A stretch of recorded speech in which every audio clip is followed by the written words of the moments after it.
to stay. Hello and welcome back to Beyond Boards, a podcast dedicated to the actions and interests of skaters beyond skateboarding.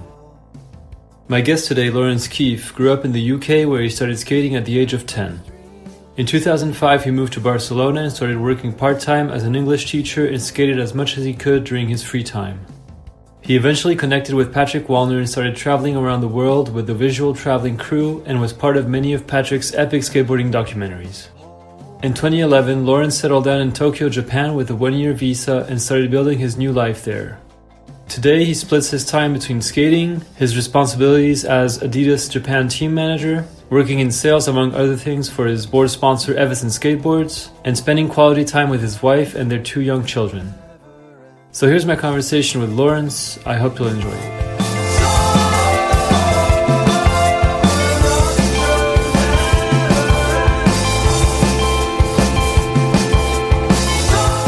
I just wanted to ask you just to take me to the beginning, kind of. I know that you grew up in the UK. I think you were born in London, if I'm not mistaken. But I wanted to tell me a little bit about, growing up and picking up your first board, maybe. Okay, so yeah, I was born in London, but I only lived there till I was around 3 years old. And grew up in a town called Reading, which is kind of a commuter town of London. And I'm not sure exactly when this happened, but my first board came from... in the UK, when you throw something big out, like a sofa or a fridge, you take it to this place called the rubbish tip. Right, yeah. Mm-hmm. And my mother went there to throw something away and found a skateboard, like fishtail. I'd love to know what it is now, because I got no idea what board it was. You have no photos of it or something, no? I don't think so, no. But it was a kind of fishtail board, and I don't think it was a toy, plastic one. Okay. So it might have been something really cool, but she found this board, picked it up, thought, the kids might like playing on this. Mm-hmm. Me and my brother used to, go up and down the road on our knees, playing on that when I guess we would have been around, 5, 6, 7, something like that. So very young, yeah, okay. And that might have been because we were into Teenage Mutant Ninja Turtles, stuff like that. That era, skateboarding was kind of cool for kids. Yeah, sure. So yeah, we were into it, and at some point we had, Toys R Us, dinosaur graphic skateboards, stuff like that. And it was still kind of a toy at that stage, and I got my first real skateboard at the age of around 10. Okay. Which was Panic. Do you know Panic Skateboards? Yeah, that was before Blueprint, right? The company before. The brand before Blueprint. Sure, yeah. And that's when I kind of really started skateboarding and had, friends around me at school that we'd skate together at weekends and start going into the city to skate. Did you have friends around you or people that kind of showed you proper skating, so to speak, as in actually doing tricks and stuff? When did you transition from considering it just as a toy, just as a board with wheels to roll on? And when did you figure out you can actually do some interesting stuff with this? This is much deeper than I expected, kind of. Yeah, I guess sort of venturing into town and going to the skate park. There was a skate park where we all used to meet up. And there was a lot of older skaters that were really good at skating. We'd go there. I mean, maybe it wasn't so impressive, but to us it was insane. Yeah, yeah, sure. What they were doing. And there was a lot of other skaters the same age that we started around the same time. Dom Henry is also from Reading. Oh, I didn't know that. Okay. We're the same age. He was from the complete opposite side of town. But yeah, we grew up skating together and a few other friends. And bugged the older skaters to teach us. Yeah. And do you remember maybe the first magazine or the first video that you got your hands on, when you started seeing professional skateboarding again, so to speak, impressive maneuvers on a skateboard? Do you remember your first interaction with that? My friend James had these 4-in-1 VHS tapes, and I remember issue 34 and issue 40. He had those two that we would just watch on repeat. Mm-hmm. And one of the older skaters from my town bootlegged videos for me. Okay. We'd give him VHS tapes on long play, and he'd just copy all the old videos he had. Mm-hmm. All the Girl Chocolate videos, 20-shot sequence, videos from that era. So kind of grew up watching those. And the first video I bought, which really shows my age, I think, was Medic Marty. Yeah. Oh, yeah. But I think when I tell people that, they're like, "Oh, wow, that's, maybe a lot more recent than they were expecting." Yeah. I mean, it was on DVD. Yeah. It came out in 2000, I think, right? Or around there. 2001, maybe. But I was skating for a long time. I just didn't own videos, I think. But that was the first one I bought. Yeah, that's a good first one, yeah. And what about magazines? Did you get your hands on like maybe UK magazine? What was going on at that time? Maybe Sidewalk? Sidewalk, yeah. That was the main one. There was also Document, but I don't remember really seeing that one as much. Okay. Yeah, and that was the era, ripping pages out for posters on the wall. Mm-hmm. When you were growing up, did you have this kind of, I guess like every skater, you probably daydreamt of, becoming a pro skater one day. When did that kind of become a goal for you? Like I want to actually do something with skating and make it like my work, my life kind of.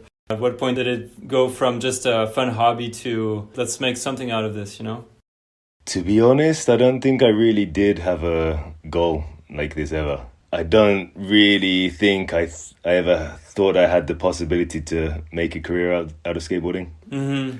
Yeah, I kind of just used it like a tool to be out there and be doing new things and be meeting new people. And things kind of happened pretty organically for me. I wasn't really trying to do that, or, I wasn't that good at skating. It wasn't like I was there, when I was 16 thinking I'm going to be watching Menek Marty thinking I'm going to be the next Eric I'm on that level. Yeah, sure. Yeah. It was just so far away from where I was and what I was doing. Mm-hmm. I didn't really think it was, really possible, a realistic thing to get sponsored. And so when did sponsors start happening for you? Like, because you've been sponsored for a long time now, and now you're working in the industry and stuff. But when did you start, getting free product and maybe a shop sponsor, stuff like that? I had, small sponsors for a long time, but nothing much, to be honest, when I was younger. Mm-hmm. Like Hometown Skate Shop would give us boards, one board, one pair of shoes a month. Okay.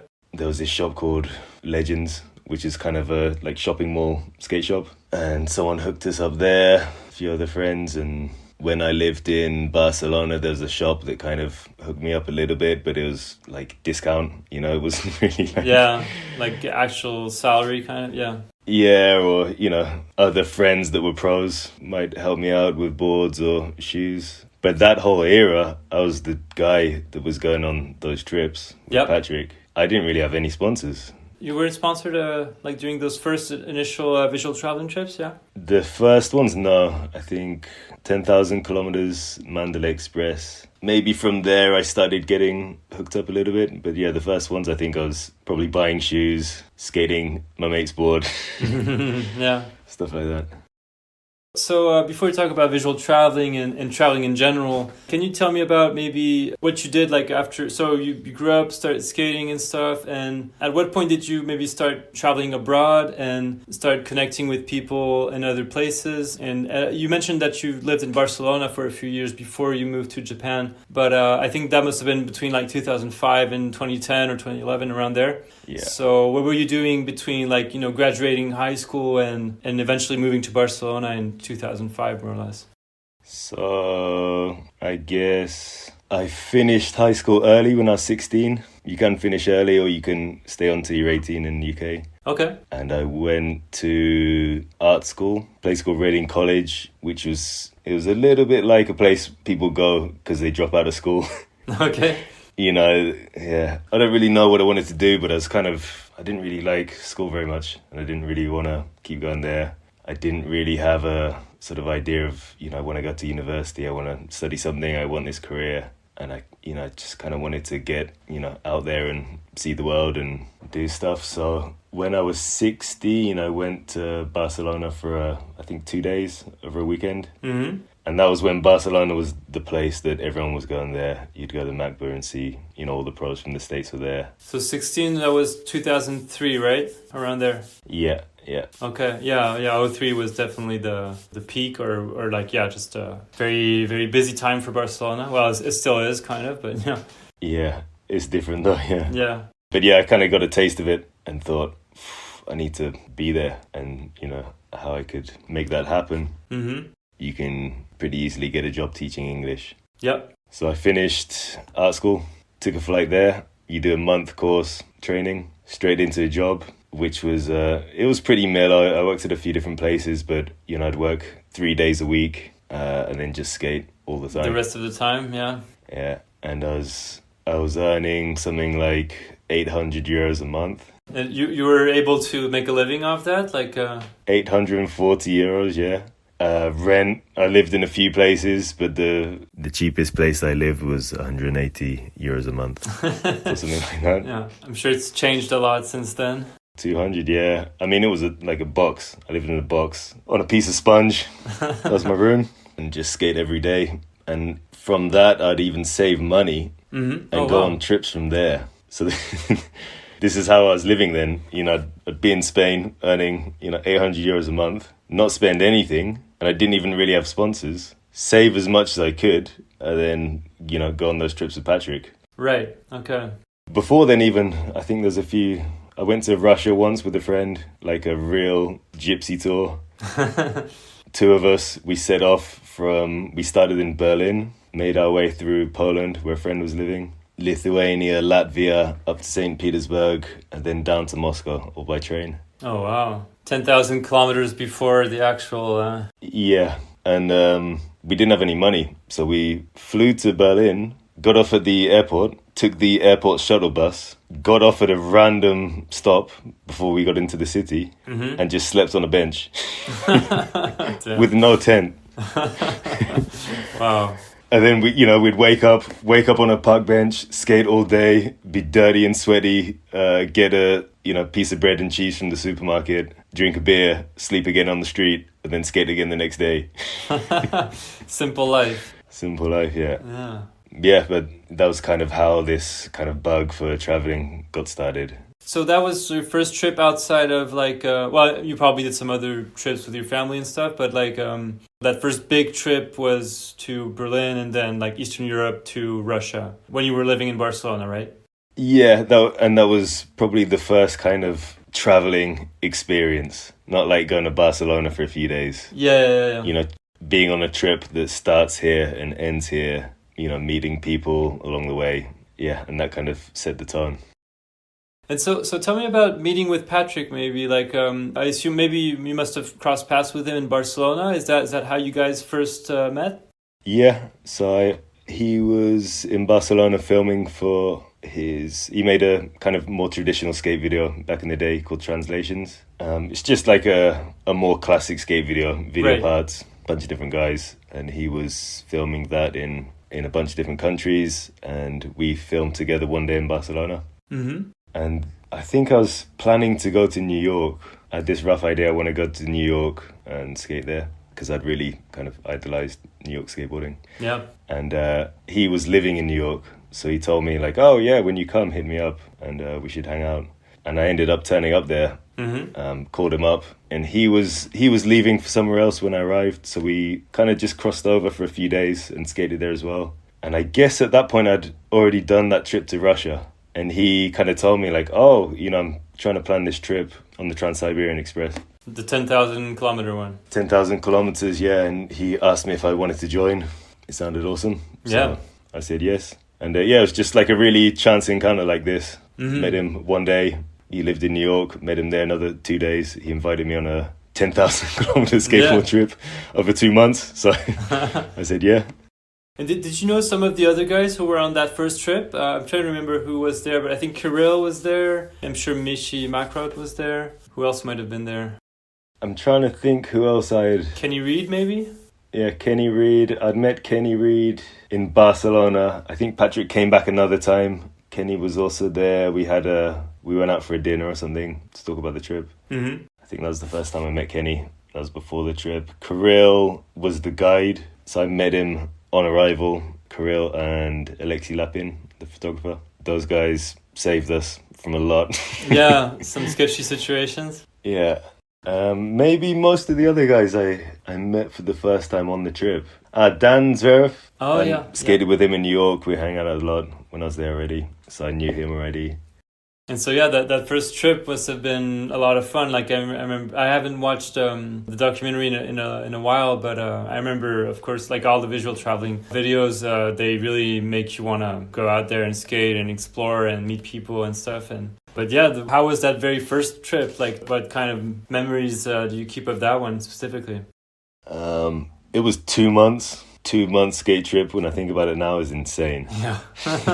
Nobody needs to be on a skate trip for more than 7 days. Yeah. 10 max. Yeah. Then you're like exhausted. Yeah. Yeah, it was a lot, but it's just an experience. It's something that, you know, not many people get the chance to do something like that. And, for sure. you know, it's all these places on the way that are, you know, kind of off the beaten path. Russia, I don't know, Kirill, I love this guy. I have so many good memories with him. And just, I don't know, kind of a lot of culture shocks there. Yeah. You know, being out in, you know, these spots in Siberia, a cop comes up to us drunk, you know, asking for money, stuff like that. I'd never really experienced things like that before. Yeah. There's a lot to unpack. You know, that trip was 2 months of sitting on trains or the standing class. By the time we get to China, we do an overnight train, standing. Yeah, I remember that. Yeah. That must not have been fun. Yeah.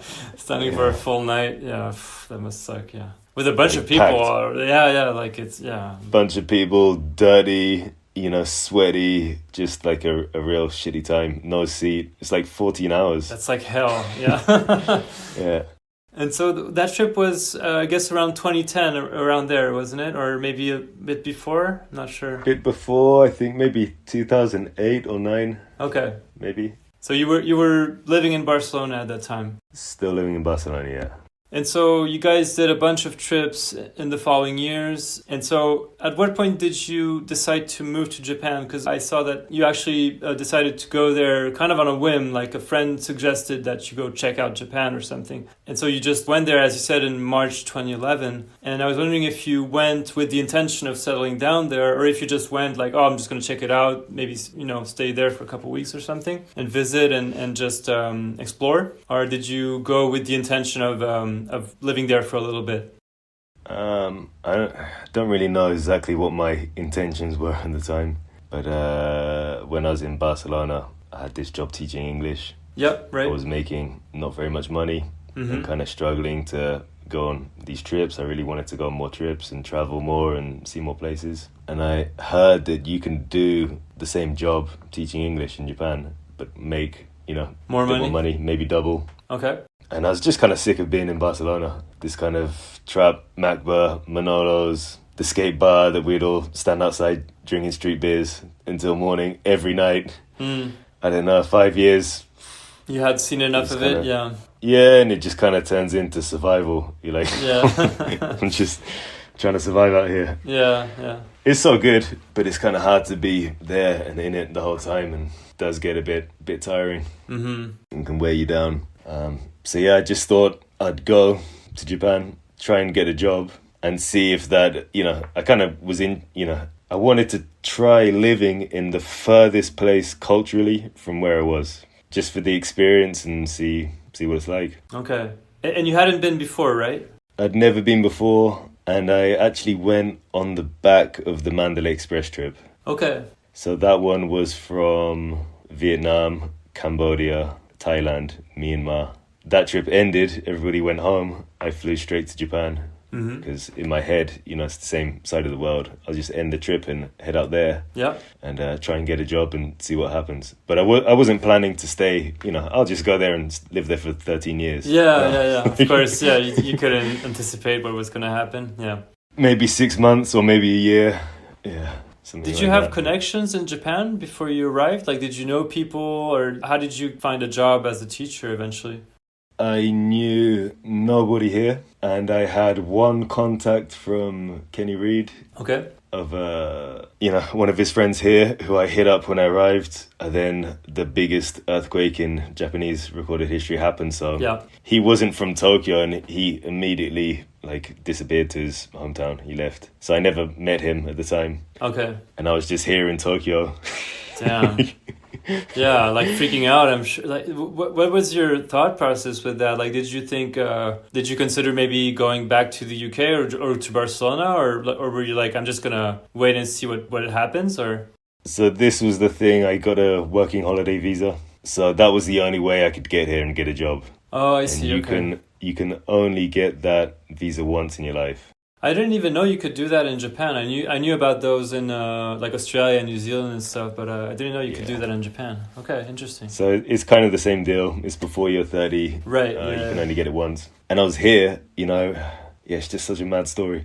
Straight off the Mandalay Express trip, straight on a flight, dirty bag of stinking clothes. It was cold. I think it was snowing the day I arrived. I was in a t-shirt. I don't think I even had a hoodie.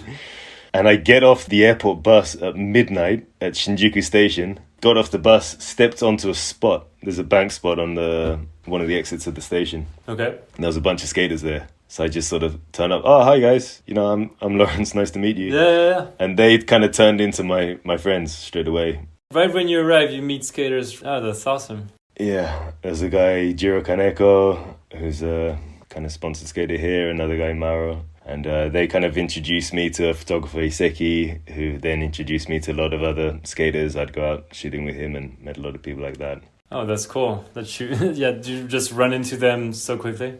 Right off the airport bus. Yeah. Applied for a job the next day. Had a job interview on the fourth day. The day of the thinking back now, yeah. This is all so quick. It's insane. Yeah, just the day of the earthquake. Yeah. Wow. Took the train to Kasai, which is the complete opposite side of the city. Okay. Had a job interview. The guy offered me a job, pretty much. He was like, yeah, you look fine. It wasn't hard to get a job here. Sounds good. Can you wear a shirt? Are you white? Do you speak English? All right, welcome. And took the train back. And when I got to the guest house I was staying at, the earthquake happened. Damn. And I wasn't even really fazed by it, to be honest. Like, oh, this is crazy. This is what earthquakes are like, right? Japan's famous for earthquakes. Yeah. Is it like this all the time? Is this how it is it hard to skate here because the ground's wobbling all the time?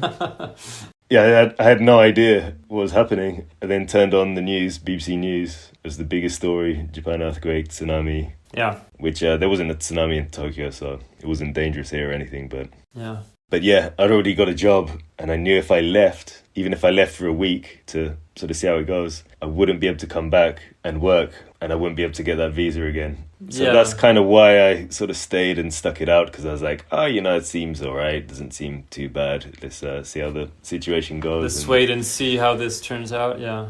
And then that snowballed into 13 years. Being here now, 13 years later, still speaking to you. Yeah, that's crazy. So you arrived there in 2011, and so you've been living there since. And how long were you doing teaching English? Because I know now you're working with Adidas and Evisen also, I believe. And so I guess you're not teaching English anymore. No. So I arrived 2011, and I think I only did around 3 years. I then again had another kind of moment, like when I was in Barcelona, that I was kind of, saving money, going on these trips. Mm-hmm. I'm in Japan, I wasn't planning to stay here, what am I doing here? I'm an English teacher, it's not really what I wanted to do, sat in a room, speaking to bored housewives, and they tell you their problems, and that's an English lesson. Or you're in a room with kindergarten kids, you're not really teaching them English, and it's all right. It's not a bad job, but I kind of, had a bit of a moment. I was like, what am I doing with my life? Yeah, is this what I want to be doing? Yeah. Mm-hmm. It's a means to an end. It's, I want to go on skate trips. And yeah. Like you say, you're asking about when I was younger and being sponsored. I hadn't even really thought I should really try hard, get a better sponsor, see if they can pay for my trips. That wasn't even in my mind at the time. In your thought process, yeah. Yeah, I just wanted to get money and do it myself. And but kind of got old. I was a bit over it, and I was gonna leave at one point. And FTC here were sponsoring me at that time, and they were really good friends and really supportive of what I was doing at the time. And the guy that kind of runs FTC in Japan, this guy Kashi, he told me if you don't want to teach English anymore, why don't you just work in the store? Okay. Because I was hanging out there all the time. And he kind of said, you know, if you want to go on skate trips, we'll support you with that. And we'll work your schedule We'll cover your shifts. We'll work it out so you can go and come back. We'll support your visa. You know, they... I didn't even think about any paperwork I needed to keep me here. So that sounded cool, and that was a new experience because I was kind of working in Japanese then. You know, I was in the store speaking to people, answering the phone, and my Japanese wasn't that good at the time. Yeah. But that was kind of a bit more motivating because it was something new, and I was learning a lot more language probably at that point. Mm-hmm.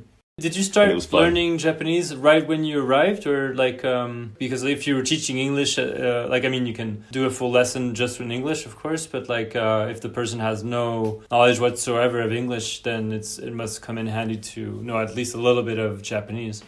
I never spoke to them in Japanese, but actually this was kind of how I learned Japanese the most. There's a little bit like hang out with skaters, not understanding what everyone's talking about and being frustrated with that. Yeah. But when I was teaching people English, they would just speak back to me in Japanese the whole time. Okay. So you would pick up on words and start. From all the levels, from kids, and you learn like the kids do. You tell the kids, this is a fish, and they say sakana. Mm-hmm. And then I just input everything they'd say back to me. Okay. 3 years of doing that. Eventually you learn a language, yeah. Yeah, they'd come for 1 hour a week, but I was doing that all day, every day. And I didn't want them to speak to me in Japanese because I was supposed to be teaching them English, but that's just naturally how they do it. Or, sure, yeah. You know, it's kind of like rhetoric. Sometimes with the adults, they want confirmation that they've understood that word is this word. Right, yes. So I learned a lot like that. I studied a bit by myself, but mostly just being here and being in it, I learned. And so you started working at FTC. What year was that when the owner like offered you a job over there and you could transition from teaching to working at the shop? Maybe 2014, around that time, I think. And again, a couple of years of doing that. I might not have the dates exactly right here, but I feel like I did that for a few years, not making much money. They'd cover my shifts and I'd go away. I wouldn't earn any money that time. And I was still paying my way to go on these trips. And a couple of years of that, and I was, again, like, at a kind of crisis. What am I doing? Yeah. I'm out here on the other side of the world, working in a skate shop, just like struggling to go on these trips, which is what I wanted to do. Mm-hmm. And then I was kind of thinking about leaving and doing something else, and that's when Katsumi from Evisen approached me. Okay. And Evisen used to be owned by a distributor that he worked for, and in 2016 he made his own company. Kinari, Evisen, right? Kinari, Evisen and Tight Booth. Right. Became one company together, and he asked me, do you want to be a part of that? As a team writer or working like more behind the scenes? Working, yeah. Okay. So the first we spoke about was, do you want to work for us and help us expand overseas? And I ended up doing a lot of different things for Evisen and Tight Booth, but sales was the main thing I came in to do. Okay. And then once, I thought, that sounds cool. Seems like a good opportunity. Yeah. I'll stay. Yeah. And then it kind of turned into like, oh, you're going to work for the brand? Like, you should write for the brand. Yeah, might as well. I don't know if that was his plan all along, but that was the order we spoke about it in. Okay. Do you want to work for us? Do you want to write for us? If you're going to write for us, we should make you a board. And that, Mm-hmm. The whole surprise that everyone has now, the surprise party. Yeah. Now it's like, there in the office. It's more like, you're doing sales. We might as well just give you a board. Yeah. But it must have been a trip, though, to turn pro. I mean, as you said earlier, it wasn't necessarily like always a big dream of yours to become pro or something, but it must have been cool, I'm sure, to get this kind of recognition after all these years being immersed in the skateboarding industry and traveling and doing all that stuff. And as you said, like kind of struggling a little bit with money in Japan and traveling and stuff, and to first of all get a cool job for a cool company and be in skateboarding, but then also turn pro. I mean, who could have predicted that? That's pretty cool. Yeah, it's an honor for sure. I think it's being a pro in 2000, whatever year that was or now. It's not like it was back in the day. It's not so elite. Anyone can be pro now in a way. Mm-hmm. Yeah, I guess so. you can make your own Beyond Boards skateboard company. I might do give this yourself a pro board. Once we hang up. Yeah. Yeah. I'm gonna order myself my first pro boards. And tell everyone you're a pro. And it kind of does seem like that sometimes now with all these small companies. It's not this huge thing it used to be, but it's nice that someone has considered you worthy of putting your name on a product and selling it, and it's in skate shops and people buy it. I don't know, it's kind of a nice thing. It's a nice part of our culture that it's cool we still do it. Yeah, definitely. Other sports don't do it. Yeah. We kind of take for granted that's a thing.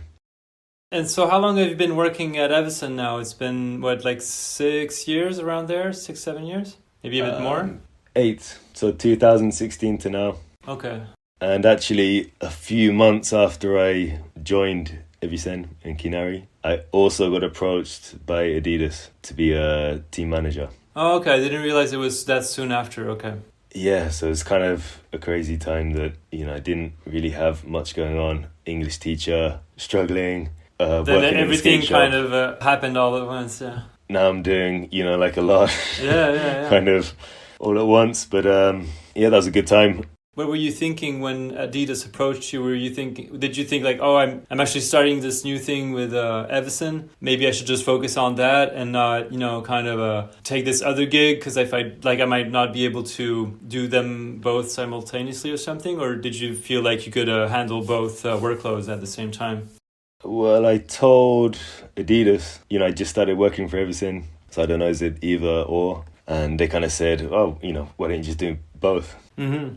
And I spoke to Katsumi from Evisen, and I told him, I've been approached by Adidas. And he said the same thing. He was like, oh, why don't you just do both? And maybe from both sides, they could see that there was benefit there for everyone. Mm-hmm. Yeah. Evisen, they have, the guy that works in their company is also connected to Adidas, and we ended up doing a collaboration together. And for Adidas as well, if they have someone who's a team manager and they're also connected to a local, solid local brands or local stores, or, the better the connection is there, the better it is for them, more connection to riders and skate scene on the ground. So, I didn't really know how that was going to work, but I did it and I'm still doing it. So I guess it works out all right. It worked out, yeah. So Evisen, you were doing sales, you said, and Adidas, you're a team manager, right, for Japan? Team manager, yeah. So now you're still doing both those things? Like, what does a week for you look like? How do you spread your time between both things? Like, is there one thing that takes a bit more time, kind of, than the other one? I'm doing a lot of different things. And my job, both of those jobs have kind of evolved over the years to taking, other things on. And I usually work in the Evisen office, and I have 2 computers, one for each job. Okay. And I have 2 phones. Oh, wow. And I just kind of prioritize my time and what's most urgent. I start doing that in the morning, and I'm kind of flicking between 2 different computers, 2 different phones, and just make sure whatever's the most urgent, I get that done first. Spend a lot of time away. So while I'm away, also, I'm on a skate trip. We skate all day, we're out filming. I have to answer messages all day on my phone, answer emails, answer texts, answer phone calls. Go back to the hotel after dinner, open my laptop. Figure out the logistics of the next day and something, Yeah, answer a bunch of emails. Yeah. So it can be a lot, but I really like doing what I do. So I don't complain about doing that. And it's working out all right, so... Yeah. I'm still doing it. So as we said, you're the Japanese team manager for Adidas. What does that job kind of entail? So you, I guess, select new riders, you deal with the current team riders and kind of organize trips for them and stuff. A few days ago, you were telling me that you were traveling to, I think, San Diego or something in California. So what kind of responsibilities does that job give you? So when I joined, there was no team here, which was a nice way to start because you get a fresh slate. You get to choose the guys you want. So the first job was building a team and putting people on, making content. So finding a filmer hiring a filmer, hiring an editor, producing the clips, making sure everyone's got product they like, being there on trips, paying for things, making sure everyone's happy and having fun and enjoying it. And that job kind of, snowballed a little bit because we also do events. So I started out as a bit like a consultant. Someone else is managing the events, but they don't have a skateboard background, so they kind of need to lean on you. For skateboard knowledge and make sure it looks good to skaters and make sure they're doing it the right way. But over the years, that's kind of turned into, now I manage the budget, I organize the events, I hire the agencies, I manage the agency for the events and the content and a lot of different stuff, which has been really cool. I've learned a lot over the years. I really didn't know what I was doing in the beginning. You didn't have experience doing team managing before, so yeah.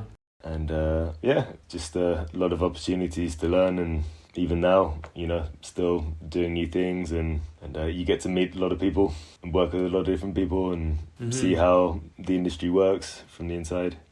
The other day I was talking to Patrik Wallner, and he told me about this video that you guys made called The Splits. Was that the first video project you guys worked on for the Japanese Adidas team? Yes, that was the first one. And so how did you go about finding the first, team riders? I'm sure through your connections already in Tokyo and at Evisen and stuff, you probably had some people in mind as this guy could be on the team, or this guy, or did you kind of try to also seek out people that were under the radar and not as known yet? How did you go about getting the very first team riders? I don't think it was that easy actually at that time, because now Japanese skateboarding has exploded. Yeah. Now there's so many kids coming out. Everyone's so good. And now I've kind of got the opposite problem, that there's so many people I want to hook up. Yeah. You kind of got to choose your team, keep it small and support them better. But now it's, your sport for choice. But at that time, there wasn't many people that didn't have sponsors that were really good. So first choice was Hiroki Muraoka. Oh, yeah. Who's a really good friend of mine. We, skated a lot over the years together. So he's amazing, and he has a really unique style of skating, really unique trick selection. And he's done a lot for skateboarding in Japan. So it was really good to have someone that has a history. Yeah. He's got a long skate career. He's well respected here. He was the first person I put on. And from there, gradually built the team up to what it is today. So how many people are on the team now? There's 6 guys on contract in Japan. That's Hiroki Kishikai, who's now moved to the States. He skates for April. Oh, yeah. Yeah, he's amazing. I mean, all these guys are amazing, but this guy is ridiculous amazing. Really tech, smooth style. Yeah. Shintan Bongi. Oh, yeah. Writes for Polar, right? Polar, Bullman. And Kotaro Mitani. Oh, yeah. Evisen. Yeah, he's rad, yeah. Just turned pro. Kento Yoshioka, Japanese super rat. Oh, yeah. Okay. Yeah, I always know him as that. Yeah, I don't know. What's his actual name? Kento Yoshioka. Okay. So, really unique style of skating. Yeah. And look. And Momiji Nishia. Oh, yeah. So they're the only ones on contract, but there's a lot of other people I support with just product, and younger flow guys, and, if you're older skaters, that, just a good look to be in the stripes. Yeah, for sure. Yeah, that's amazing. Yeah, that's cool. That's 6 very different kind of styles and very diverse range of skating. And you just mentioned that skateboarding has kind of exploded in Japan. The Olympics, I'm sure, must have had a strong impact on that, on the visibility of skateboarding, and Yuto winning the Olympics, of course. And did you notice a big change in how skateboarding is perceived, or just in the industry in general in Japan post 2021 after the Olympics? I mean, it's no secret that Japanese people hate skateboarding, right? Yeah, well, that's what I heard, yeah. You can see it in footage, dealing with security and, yeah. Yeah, in general, people don't it's kind of really against Japanese culture, being quiet and respectful of people's space, and, unfortunately, skateboarding's quite the opposite. On people's property. Is in your face. Loud, it's dangerous. But there has been a bit of a change, I guess, in kids' parents kind of being a bit more open to having their kids skateboard. But it still might be a little bit, they like their kids skating in a skate park with a helmet on. Yeah. They might see you skating street after that and, call the cops on you still. Maybe. Right, yeah. Mm-hmm. But in terms of things changing with Yuto and Momiji winning the Olympics, maybe just unlocking minds. Mm-hmm. when I was speaking about myself being 16 years old in Reading, watching a video of Eric Costin and it being so far away from my existence and my reality around me. Yeah. You know, maybe possibly even more from Japan, being in the Far East. You know, the pros in videos don't look like you. They speak a different language. It doesn't seem accessible. Yeah. And then you see Yuto Momiji winning the biggest contest in the world and beating all the Americans, and it kind of just flicked a switch in people's minds that, oh, we can do it as well. Yeah. We're on that level. And now they are doing it. Now, you know, you look at all the contests, the podium's usually like 2 out of 3 is Japanese. Yeah, the level or is the top insane. 10, probably half of them are Japanese, yeah. It's just exploded in the last few years. And so, yeah, I guess before we start heading into the friends' questions, how do you reflect on these last 13 years of living out in Japan? And I hope and I assume that you still enjoy living out there. And now you have 2 kids, I believe, 2 young kids. Yeah. I was just wondering, like, what are your thoughts on living in Japan? And do you see yourself staying there for the next, 5, 10 more years? Or do you think eventually you might move to somewhere else? Or... yeah, how do you reflect on those 13 years and how do you see the future, kind of?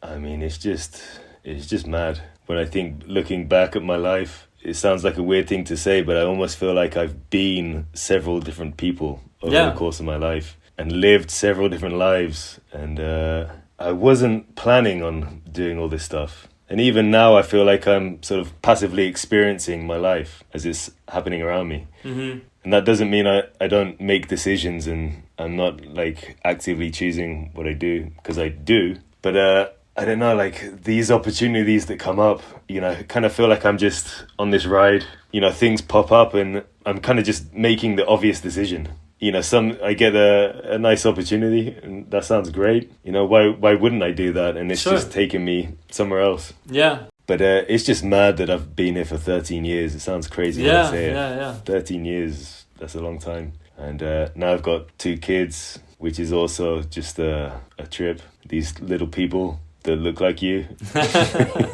How old are they? I think they're like between 1 and 4, around there, right? Yeah, my son is 3 and my daughter is 1. Okay. Luca and Very Chloe. small, yeah. Yeah, that's rad. Yeah. And that's just a really crazy experience as well, and a fun thing. Yeah, I don't know, just really interesting to watch them grow. And you know, my son's talking now. He says really funny stuff. Okay. And just looking forward to how they grow and turn into, you know, human beings. Yeah. You know, I'm not really tied to being here as such. You know, a lot of interesting things that happened in my life from being open-minded and taking things as they come. And from now as well, I'm still on this journey that I don't know where it's going to take me. Skateboarding is guiding me. Yeah. Through everything I do. And it's a lot harder now to move than, you know, before, where I would decide at the last minute, I'm just going to go live in Asia. Yeah. No, with a family, it's a different, You need to kind of plan things out. But exactly, yeah. Yeah, interested to see where we're going to live and what we're going to do. Through what you've been saying and from what I've seen of your life and career, it looks like traveling has been a big part of your life, and just, you know, exploring other cultures, other places, meeting people has like really broadened your mind and in ways that you could not have anticipated. I'm sure that one is a strong one, but is there anything else that kind of sticks out to you as a very valuable life lesson that you've learned thanks to skateboarding?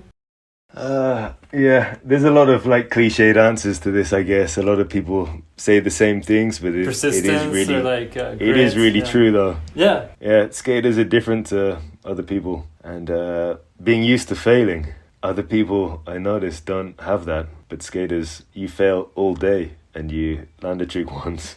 Yeah, and it's normal, and you don't mind failing. You don't mind people seeing you fail. It's part of the process. Yeah. It's part of the process, and you use that as a way to learn and grow. But yeah, the traveling thing as well. When you step on a skateboard, it takes you. It's a object that transports you, and you want to skate spots. The first one is the park in your hometown, like a normal park. Then you might start going to a skate park. Then you start looking for street spots in town. Then you start going to the bigger city, taking the train to go skate famous spots. Then you're going to other countries, and yeah, it can take you really far, like it did to me. North Korea, yeah. North Korea, yeah, or I wouldn't have been there if I never stood on a skateboard. But now I have been a skater my whole life. I realize it's not the skateboard that's the important thing, but that's what it's taught me. But I think it's opened my mind up to having those experiences without a skateboard now. Yeah. But yeah, there's just something so amazing about skateboarding that it connects you with the local people as well. Yeah. Because it's so niche. It's not like you turn up in, Russia and you play football. Yeah, and you're gonna make friends instantly, yeah. You might do, but it's not so easy. Like the skaters from Russia, they're like skaters from England and the United States are coming. Friends for life. Yeah. Like, you have this bond. very strong bond, immediately. Yeah.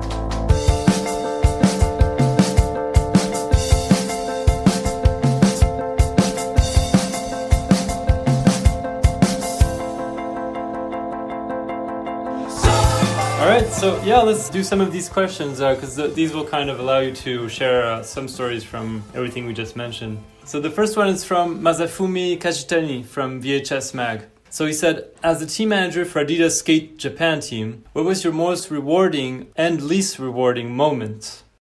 Most rewarding and least rewarding moment.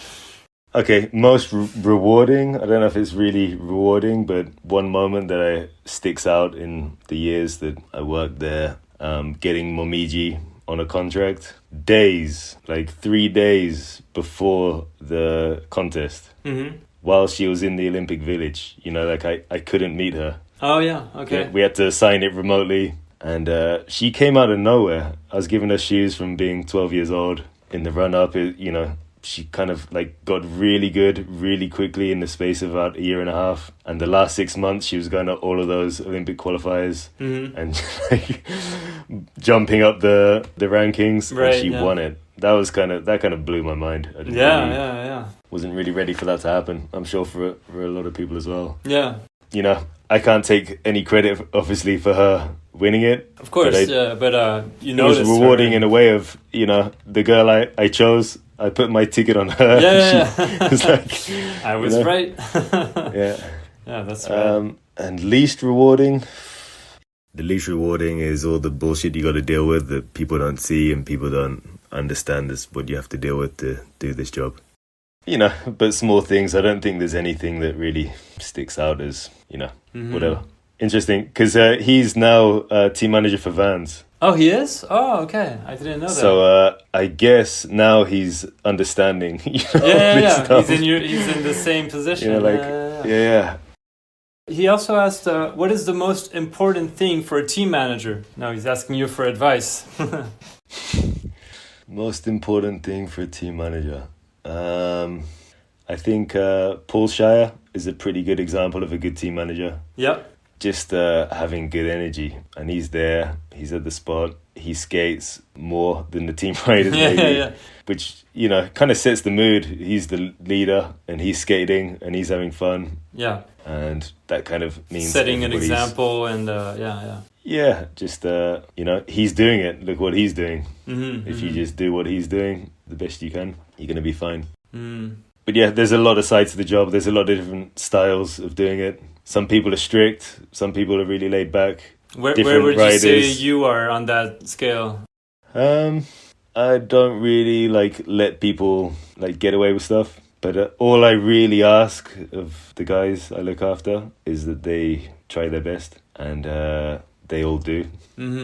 I had riders before that didn't really play the game. They kind of took it for granted and they didn't really try. And I'm not trying to push people to do something they can't do. Yeah, sure. But I want them to understand, this isn't something that everyone can do. And there's a lot of really good people that don't have this chance. Yeah. And I paid my own way to go on trips. And I never had a team manager that would, come up with ideas for spots for me and, pay someone to film me. Yeah. And don't take it for granted. Just try, as best as you can. But yeah, I've had riders before that, didn't even want to try. And maybe that's a better answer to the last question of, people not making the most of what they've got in front of them. Yeah. But luckily, the guys I got now, look at them. Yeah. I couldn't ask for any more. Yeah. The best. Yeah. But it was a process to get that team. You know, it took 8 years to end up with, you know, these are the guys, and yeah, stoked. Okay, the next one I have is from Phil. I always butcher his name, and I'm sorry. Phil Zwijsen? Zwijsen. I think it's Zwijsen. So he said, who wins between us in fighting back in the days or now? Oh, yeah. Because you're safe in Biarritz, Phil. Yeah. I've got proof. I've got photos. I've got him in headlocks. I've got him pinned to the ground. I know he's doing jiu-jitsu now. Oh, he is? And he's doing contests and he's taking it pretty seriously, but he's all talk. I've got him still, any day. I'm boxing these days as well, Phil. I'm not scared of you. All right, let's see. Can you tell me about the time you were mistaken to be a spy? Did you hear that? Tell me about the time you mistook... You were mistaken to be a spy. I was mistaken to be a spy. Do you have any idea who that was? Someone from Japan. Someone from Japan? Not sure. So I think this guy's name is Kyota Kamei. Maybe I'm not saying this right. Kamekyo. Yes, yeah, Kamekyo. Kamei. Yes, on Instagram, yeah. The filmer. Mm-hmm. I don't know if he's kind of a bit confused, but I wasn't mistaken to be a spy. But Mishi was mistaken to be a spy. Oh, okay. Have you heard the story? No, I don't think so. Yes, I mean, I've had stuff as well, because we've all got passports filled with stamps from... Yeah, all over. Iran, Yemen, you know, all these countries where terrorists come from. So, you know, I've had stuff, you know, turn up in Israel. They put me in a room for 6 hours, wake you up, ask you a bunch of questions, leave you there, fall asleep. They wake you up again. Someone else asks you the same questions, see if you change your answer, blow the locks off your luggage. They look through all your stuff. And yeah, it's happened a few times going to different places that people really trip on, you know, whoa, what the fuck? Yeah. Who are you? What are you doing? And you're I'm a skater. I went to Iran to... Yeah, and they're fuck no, you're look it up on spy. YouTube. Yeah, so I don't know, maybe he had this story about Mishi, who maybe you should ask him, you should do one with him, but he had a weird thing in the States, maybe CIA, someone comes up to him at a bar, speaks to him in German, speaks to him in French, asks him about the village where his parents live, told him, we know who you are, get out of the United States unless you want something to happen to your family. You know, something crazy like that. I can't tell the story because I wasn't there. Okay. He was shook. Yeah, I'm sure. Yeah. Patrik has one as well, a story like this. Oh, yeah? You might have to ask them, though. Okay. For some reason, this is reminding me of Walker Ryan's latest book. The plot is kind of around those lines, or yeah? That is all based around... From this actual story that happened to Mishi. Yeah, and I think a bunch of different things. It's fictional, but it's kind of loosely based on that anecdote. Okay. All right. The next one is from Hiroki Muraoka. Yep. So he said, what is the craziest and most interesting country you have been to and why?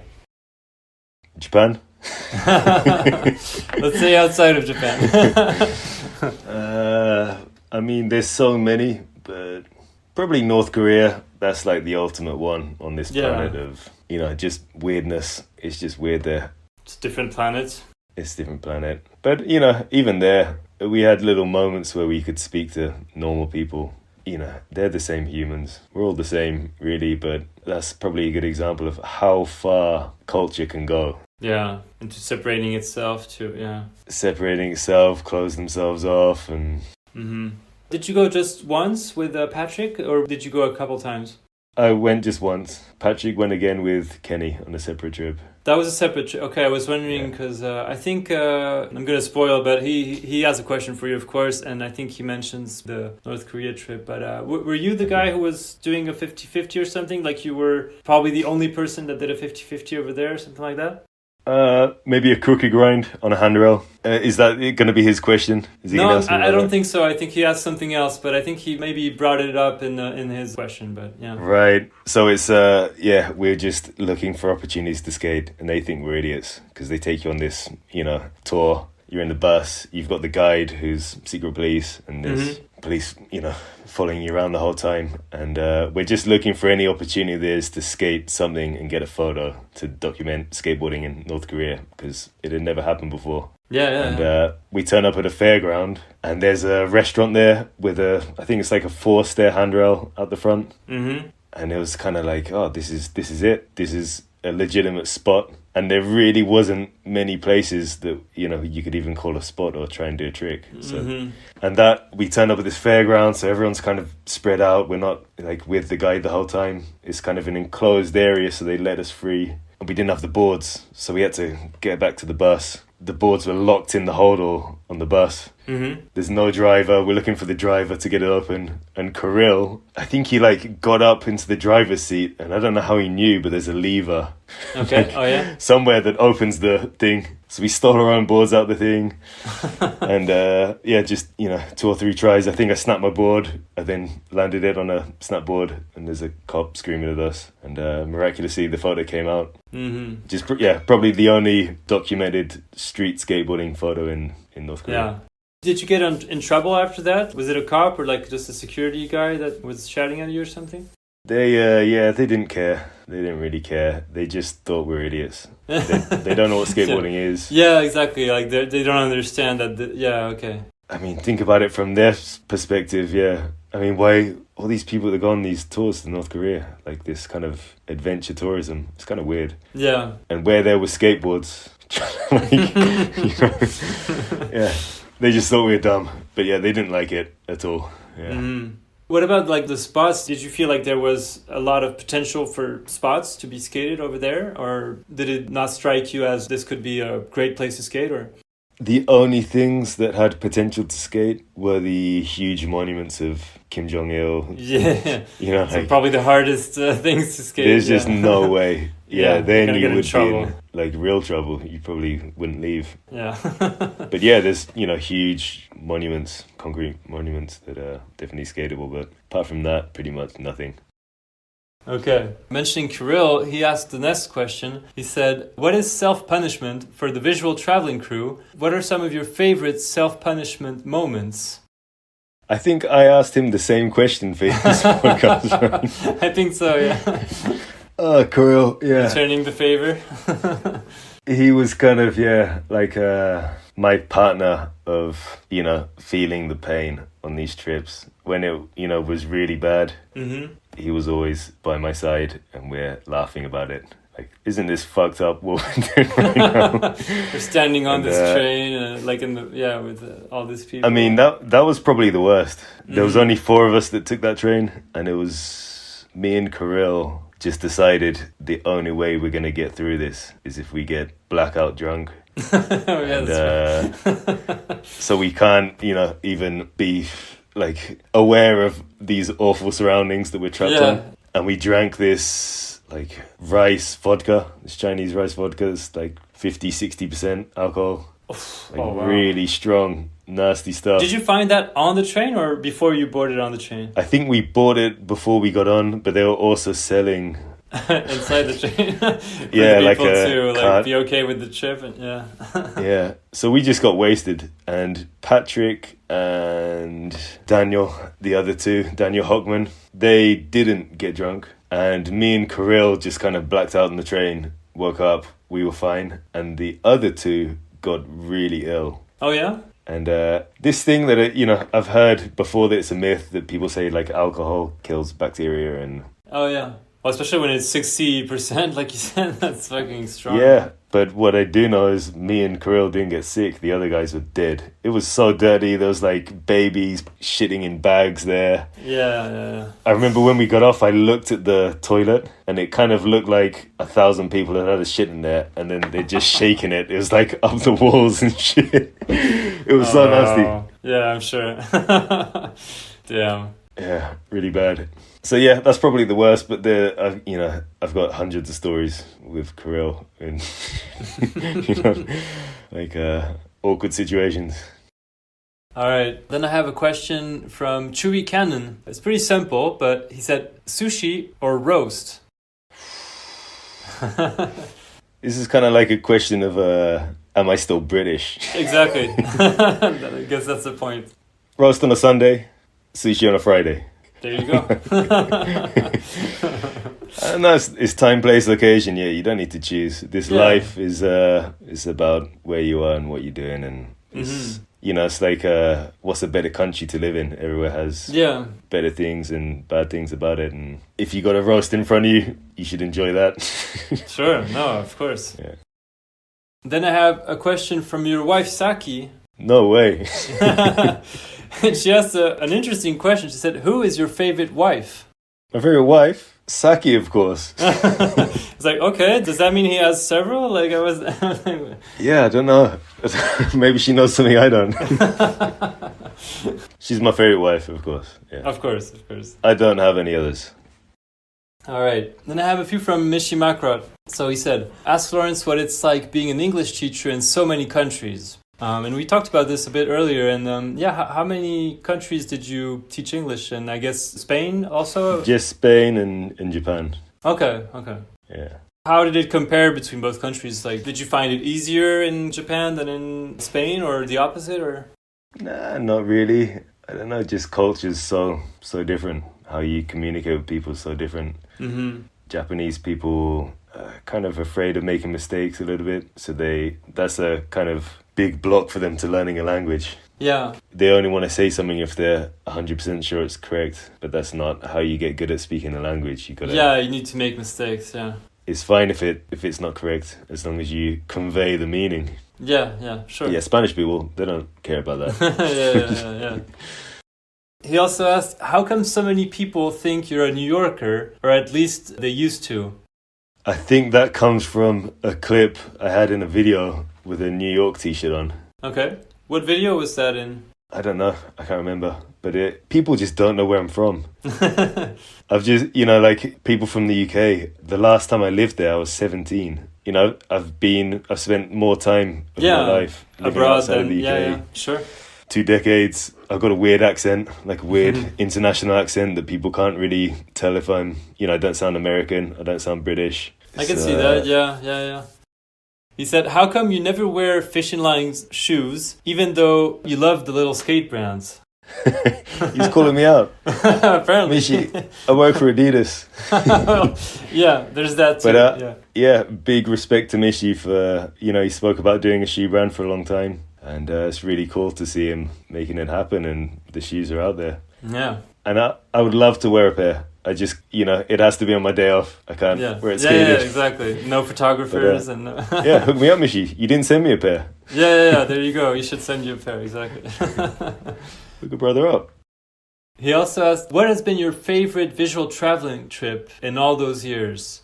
And I'm sure that you've probably had this question a lot, but maybe what's one country that surprised you kind of the most? As in, like, you had an idea of this country before you went, and you got there, and it was nothing like you had imagined. Is there some place like that where you went to, and you were like, this is turning out so different than what I expected?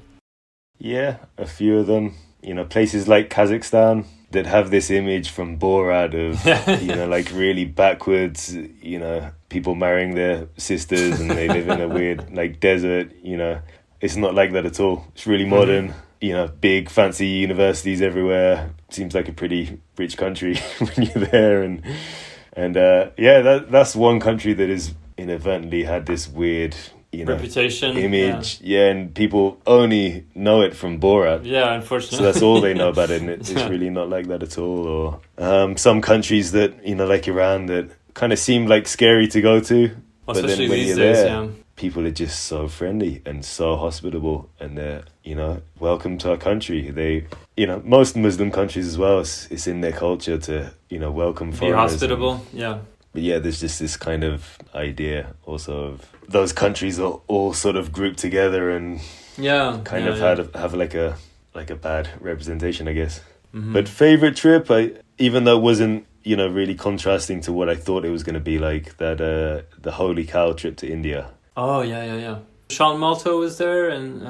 Is that a different trip? Okay. It was Kenny Reed, Walker Ryan, Michaël Mackrodt, and myself as skaters, and Patrick and Anthony Claravelt was there for, I think, some of the trip. Is it that one that you went to this kind of big festival, or was that the other trip? I think that's the one that Sean Malta was on, maybe. That might have been a Red Bull trip that Patrik did.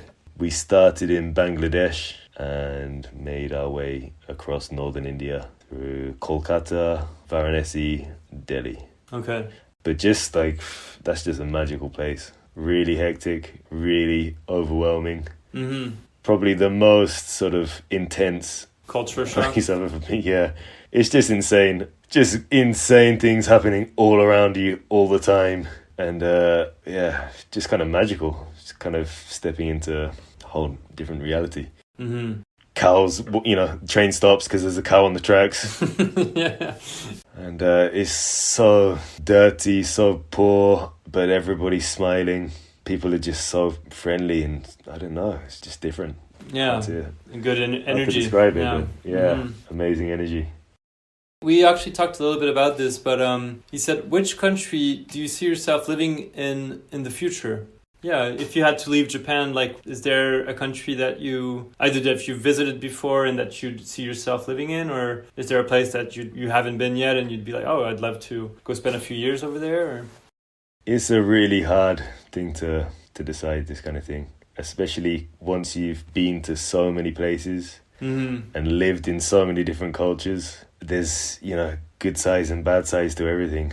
It makes it really hard to choose, where do you want to be, what parts of that are more important to you, because you have to sacrifice some things for the good parts of something else. But yeah, it's not an easy one, but yeah, something I think about a lot, and I haven't come up with You haven't come up with a... yet, yeah. Okay.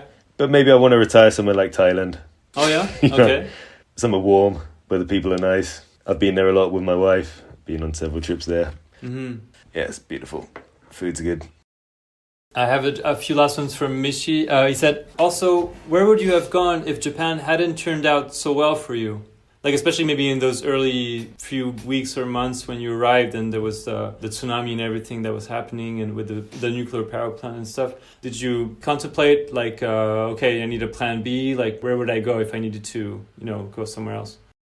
To be honest, I did not really think like that at all. And I probably didn't have the luxury of. Okay. I don't think I had any money. To buy, like, a plane ticket? Yeah, I was just moving around with this mentality of, it'll be fine. I had 100% confidence. I'll make it work, yeah. I'll make it work, yeah. And I don't know what I would have done, but I kind of had to make it work, so I did. And that's kind of how I was living at that point. So I didn't have a plan B, and just theoretically it didn't work out. I don't really know what I would have done, but I would have made something work, and I would have gone wherever the wind takes you. Yeah, would have taken me somewhere. Okay. I did have a moment, actually, that time. I remember there was this cruise ship that goes all around the world.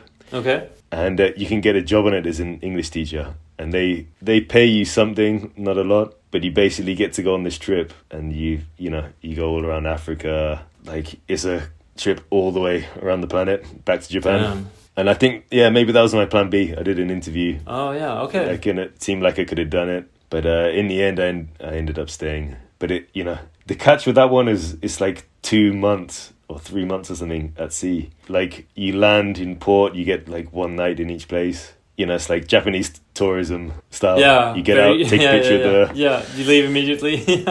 Yeah, okay. So no skating, no freedom. You're trapped on a boat the whole time. And in the end, I was like, I don't know if I really want to do that. That's not as appealing, yeah. It would be better if you had a few days at least to enjoy every location or something, yeah. I think it was just, if I was stuck, if the job didn't work out, if, I had to leave, if things got bad, then I could have done that.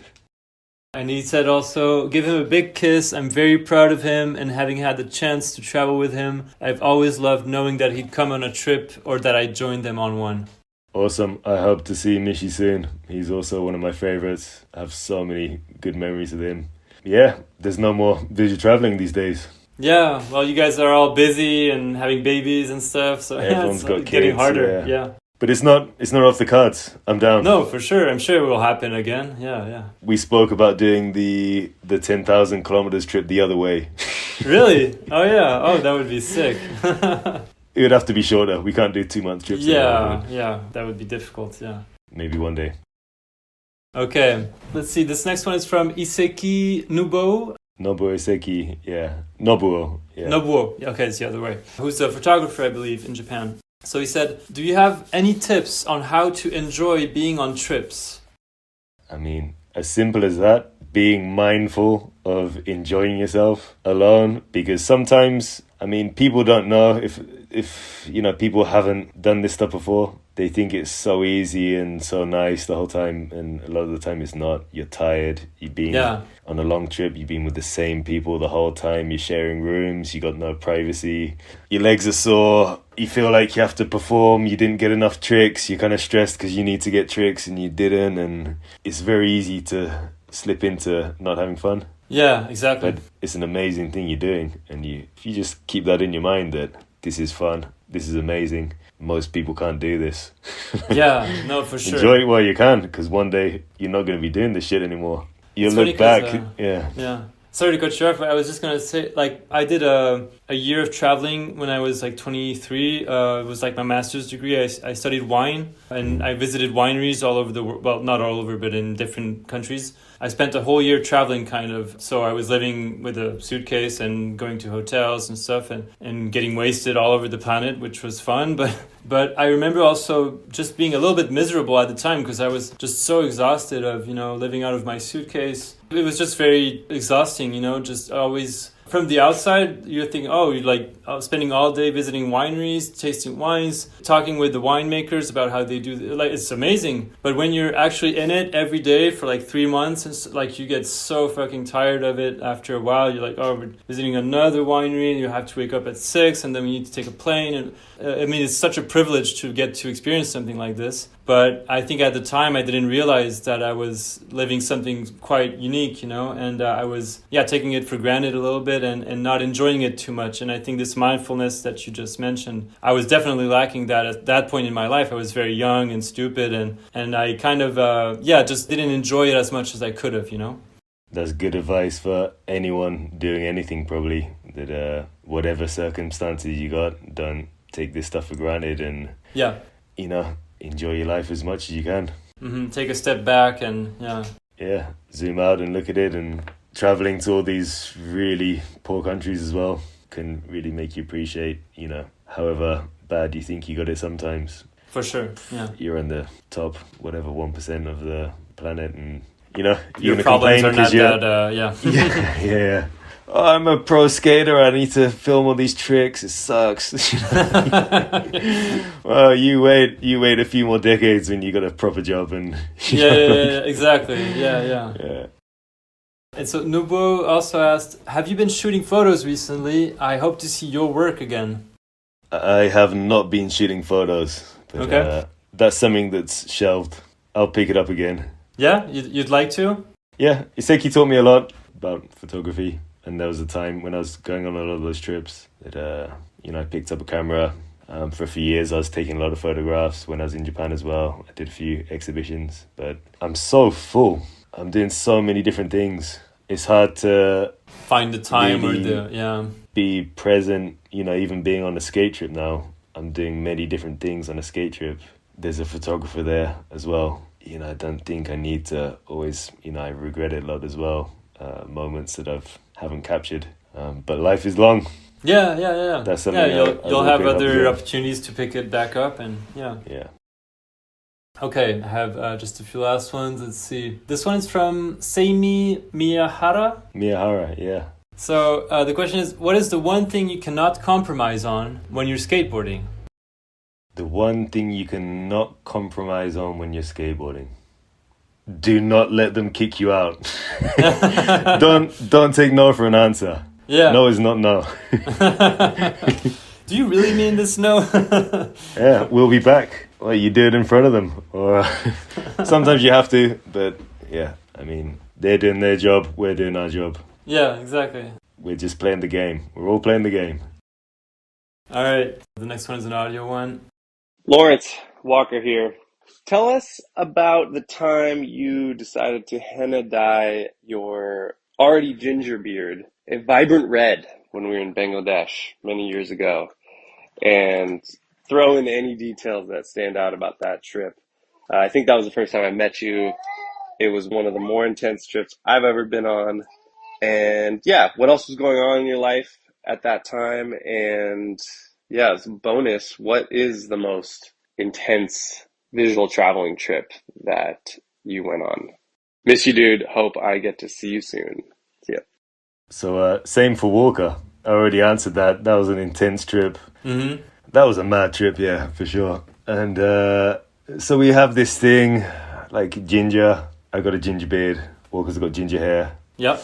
You know, there's a bunch of ginger skaters. And that's always like a running joke. We'd have like ginger mafia. And when we arrived in Bangladesh, everyone had like dyed orange hair. Oh, yeah, okay. I think when they start going grey there, they dye it orange. That's just what they do with henna. I didn't know that, okay. So we turned up and it's like, whoa, everyone's ginger. We're doing it, right? So Walker did it. He turned more ginger. I did it on my beard. It turned more ginger. Kenny Reed and Michael Mackrodt also did it, but it kind of... Kenny's a little bit, because I think he had a few grey hairs at the time. Okay. But it was like a highlight, like a orange tint. And I don't know if I should say this, but to go on that trip, I was working as an English teacher at the time. Mm-hmm. Yep. And 2-week trip, kind of last minute. This was before I was working at FTC and they would like arrange their schedules for me to be able to go on trips. Right. Patrick asked me if I wanted to go. Yes, hell yes, of course. I can't just get 2 weeks off work. So I told them I had a death in the family. I need to go back to UK for a funeral. This is really bad, huh? I wouldn't do that now. Water under I was the bridge younger. is fine, whatever. Yeah. But yeah, I told them that, went to India for Bangladesh for 2 weeks, came back with a massive orange beard and a suntan. And I'm pretty sure the guy who was my manager at the time, at like some point a few months after that, he like called me up and he was like, "Oh yeah, Laurence, we were watching you in the office." Like, what do you mean? Yeah, we were watching skateboard video of you. And I think he'd worked it out, but they didn't care. You know, Okay. It's like big company, it's like revolving door of foreigners that come and do that English teaching job. They're just, bouncing people around the whole time. You're probably not the worst person that I've gone through there. Yeah, they didn't mind. And, I think that's story. what Walker was hinting at me to explain. Okay. Yeah, because I remember them laughing about it at the time. Oh, and the most intense, I guess that trip, would you say that one was probably the most intense you've been on? For the environment and everything going on around you, probably yes. Mm-hmm. But for different reasons, other places as well. Afghanistan. Oh, yeah. I mean, That was that's, meet the stands, right? Meet the stands, and that was last minute. Some of the guys before we entered the country, Patrick wrote a letter to his parents and sent it to his sister, Like if anything happens. Oh, yeah, wow. Yeah. Okay. And, things do happen there. We're a group of multinational guys out in the streets. These guys that were looking after us with rocket launchers and machine guns, they all, it's kind of tribal there, different regions. They all have enemies and they're all fighting against each other. So they're protecting us, but people might be, trying to get them.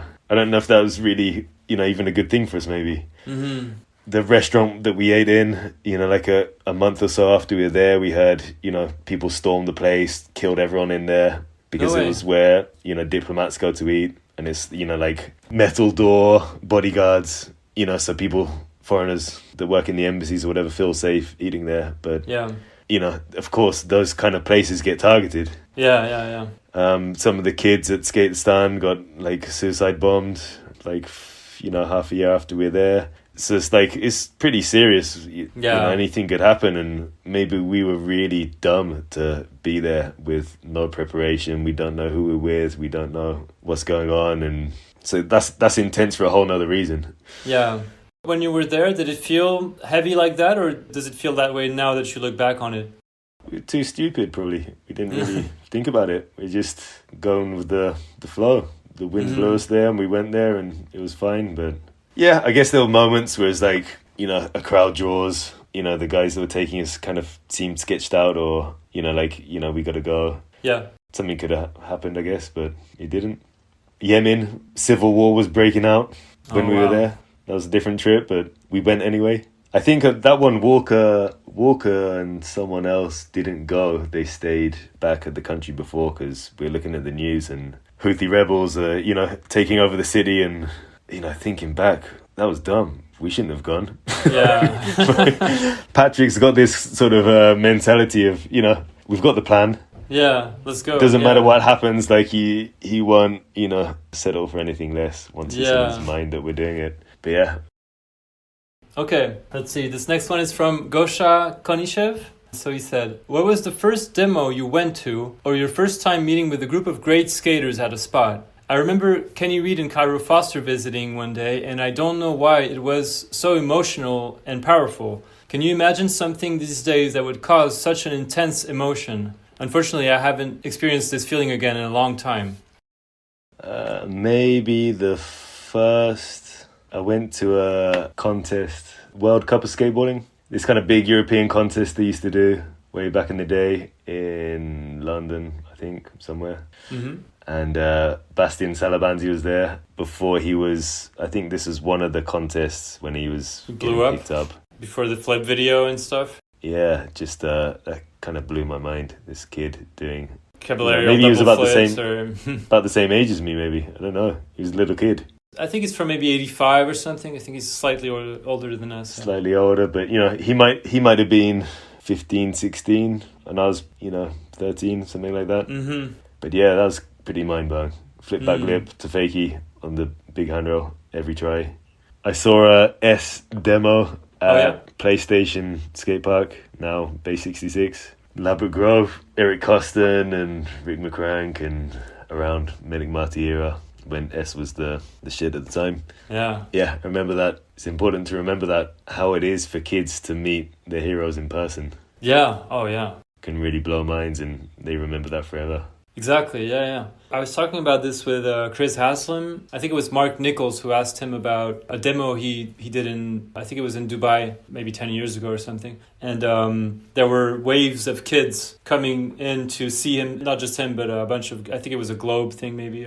And Mark was saying that he was impressed by Chris's work ethic. Like he would, for every wave of kids, like he would perform and do like his mini ramp tricks or whatever, like really put on a good show, because he understood that it was important to stoke the kids and do some cool skateboarding, even though I'm sure it must be exhausting and you do the same tricks over and over and you get tired, and it must be hard sometimes when you're in that situation to stay motivated and put on a smile on your face and just be positive.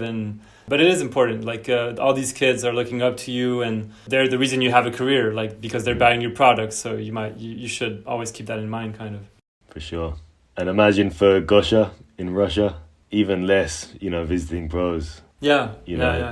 Kenny and these guys, or maybe Mark Johnson was there, that on video trip. But I'm sure it was, really rare to have someone come from the United States at that time. Yeah, for sure. Okay, let's see. This one's from Kenny Reed. He said, ask Laurence about that time he ate a snake's heart. How did you end up doing that? I can thank Kenny for that one. We're on a boat in the jungle in Vietnam. Mm-hmm. Just looks like, Vietnam War film. Kind of floating around was it Viet Cong? Can't remember what the place was called, but, we stopped for lunch in the jungle and there's a menu that's like, I don't think there was normal food. It was like, what was it? Like crocodile curry, just yeah, mad stuff. And the bottom of the menu was Cobra Heart while it's still beating. Oh, wow. No way. And it was like $100 or something. And Kenny's like, yeah, let's all put in $20 and Laurence is going to eat it. And it was gnarly. It was, on the floor in the jungle. They get a Cobra out in a bag. The guy that's so they actually kill it in front of you. Oh, wow. Yeah. Okay. Yeah, well, yeah. Still beating, as you said. Otherwise, they'd be giving you like a rat heart or something you don't know. Yeah. Yeah. But the guy doing it looks scared. I don't know how often people order the Cobra. Yeah. And, he's kind of shaking, gets the Cobra out the bag, puts a peg on its head, and then cuts its head off with a pair of scissors. And it, it takes a minute. The thing's still alive. Yeah, still shaking. Sort of, kind of like scissoring off the snake's head. cuts the head off and then puts the head on the ground, and the head opens up like No way. Oh wow. just the head, Holy like a shit. reflex or whatever. Yeah. And then they drain like some of the blood into a cup of vodka. And then cut out the heart, and they just put the heart on my hand, and it's still moving. And then you eat the heart, and then drink the blood with the vodka. Oh my God. Wow. But just the, I don't know if it was the effect of eating the cobra heart, because they have all these beliefs like it gives you sexual power or Yeah, okay. stuff like this, or if it was just the adrenaline. I remember my pupils were so dilated, like torchlights. And I just felt high, like, I don't know, it's just such an extreme experience. Oh yeah, I'm sure. Heart's beating like crazy. Yeah, just mad one. So yeah, I appreciate that Kenny put my name out to do it, because... I like that he's like, Laurence is gonna do it, and it's not even like, I'm gonna... Yeah. He just designated you as the Cobra Heart Eater. Yeah. That's gnarly, yeah. That was a rush. And then, we get off the boat and had to drive back on motorbikes on the highway for like 3 hours while I was high as a kite on the Cobra blast. Yeah. It was gnarly. Wow. Okay, this one's from Shingo Ogura. Yeah, Shingo Ogura. Right, films for Tight Booth, I think. Tight Booth, yeah. So he said, if you had to live somewhere other than Tokyo, where would it be in Japan? Ogu lives in Osaka, which is a really good skate city. It's not as much of a kick out as Tokyo. Okay. How far is it from Tokyo? 2.5 hours on a bullet train, or 8 hours drive. Okay. That's a good skate city, and I don't know, there's other places, like Japan's got a lot of beautiful places, a lot of beautiful countryside. Maybe if I'm old and I'm still here, You go to the Okinawa's nice.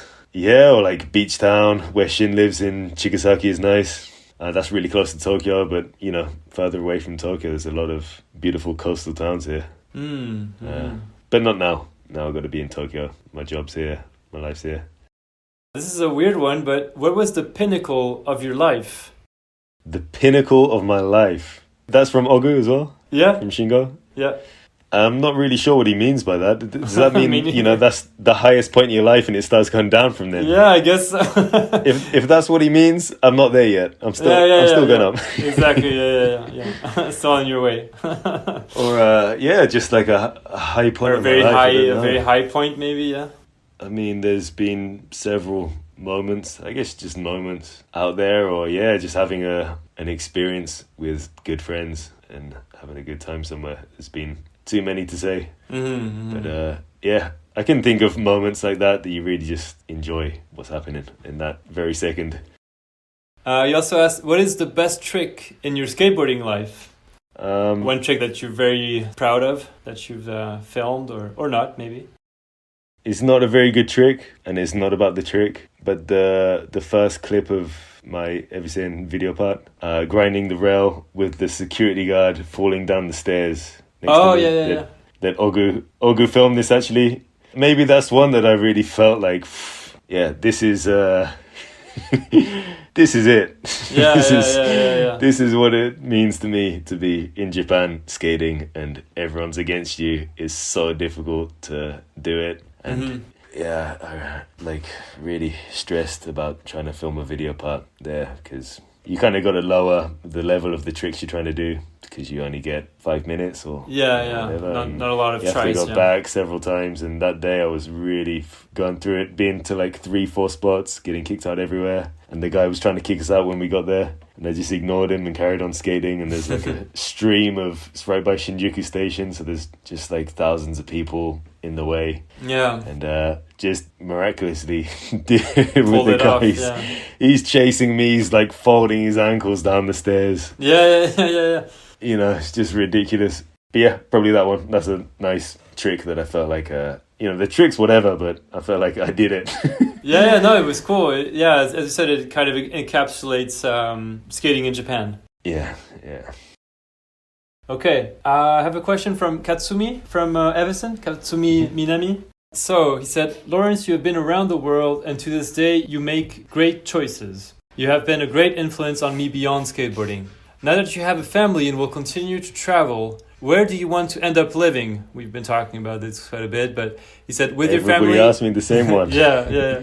With your family or with your wifey. Please let me know, what would you like to be in your old age? And I guess maybe we can focus on that. Like, what would you like to do in the future rather than where do you want to live, since we already kind of addressed that.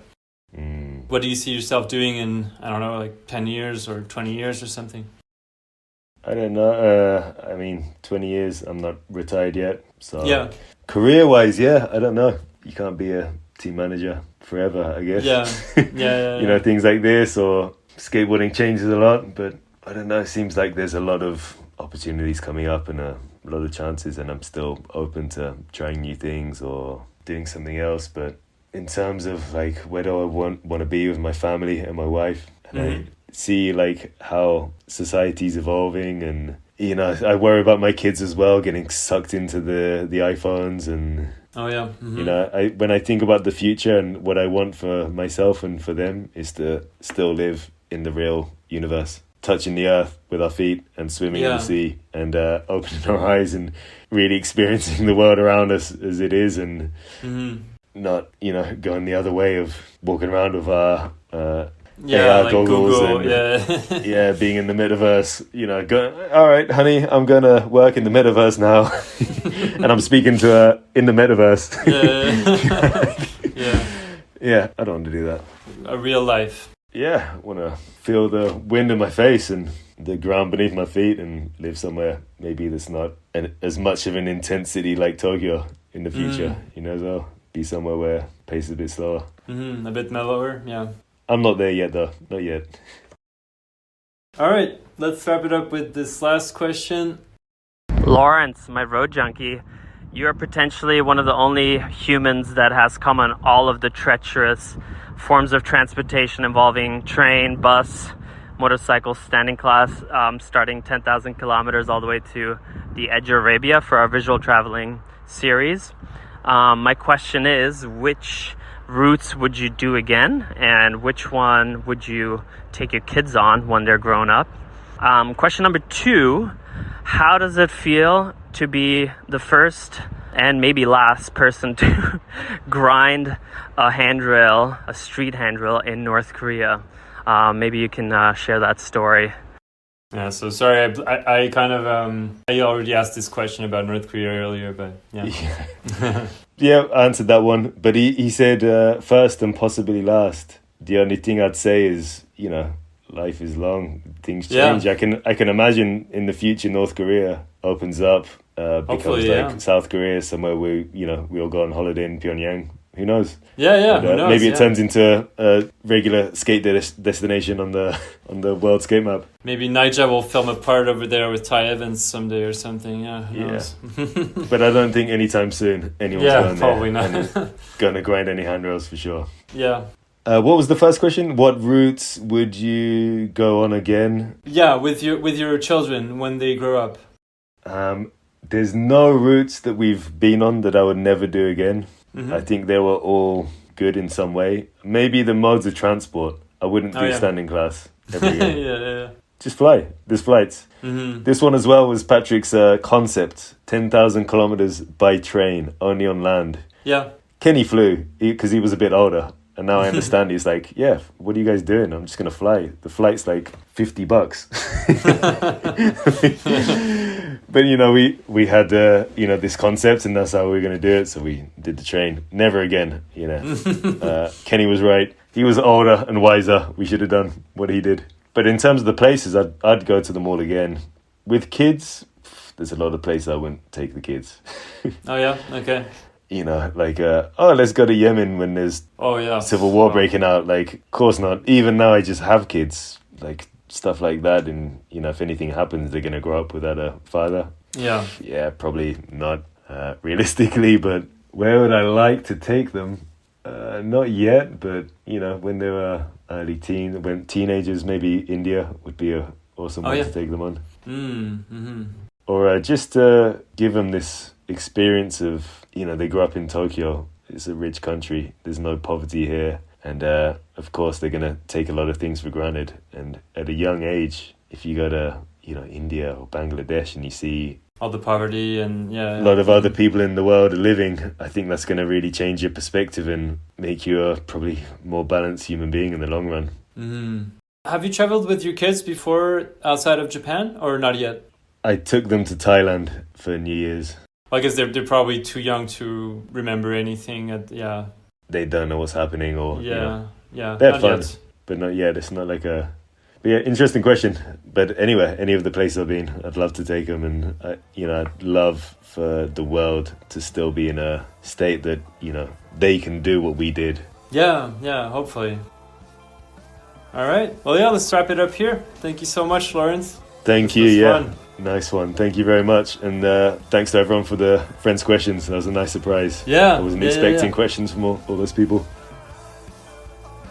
That's it for my conversation with Laurence. Follow him on Instagram at Laurence Keefe, LaurenceKeefe. Follow also at Evisen Skateboards and at Adidas Skateboarding. I'll put some links up on my Linktree page to some of Laurence's parts and also to some of Patrik Wallner's documentaries that we discussed throughout our conversation. Thank you for tuning in. See you soon for a new episode of Beyond Borders.